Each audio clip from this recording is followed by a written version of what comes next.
धर्मवीर आनंदिघे साहेबांना मी मार्मिक साप्ताहिकाच्या वर्धापन दिनाच्या निमित्ताने भेटलो होतो. जाऊबाई जोरात नावाचं जे माझं नाटक आहे त्या नाटकाचा प्रयोग बघायला ते आले होते.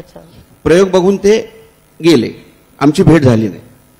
योगायोगाने असं झालं की 4-5 दिवसानंतर माझ्या एका मित्राच्या दुकानाचं उद्घाटन त्यांच्या हस्तेच होतं आणि म्हणून मी त्यांची वाट बघत उभा होतो.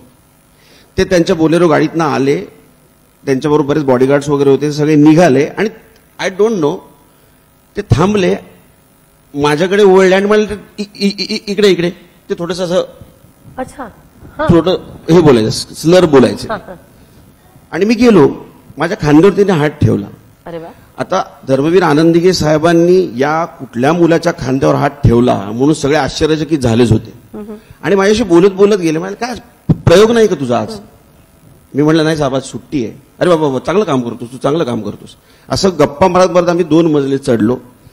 त्यांनी रिबिन कापली, मी त्यांच्या बाजूला असं उभा होतो, ते बसले होते आणि त्यांना विचारलं मित्रांनी की तुम्ही काय घेणार, चहा वगैरे काही घेता का? ते चहा नको, ते समोर काय ठेवले ते तेव्हा गोल्ड स्पॉट मिळायचं ते दे. त्यांनी अर्ध गोल्ड स्पॉट स्वतः प्याले आणि मी उभा होतो बाजूला. मला म्हणजे थंड नाही आहे, पीपी प्रयोग नाही ना, पीपी, आणि मला तो अर्धा गोल्ड स्पॉट प्यायला दिला.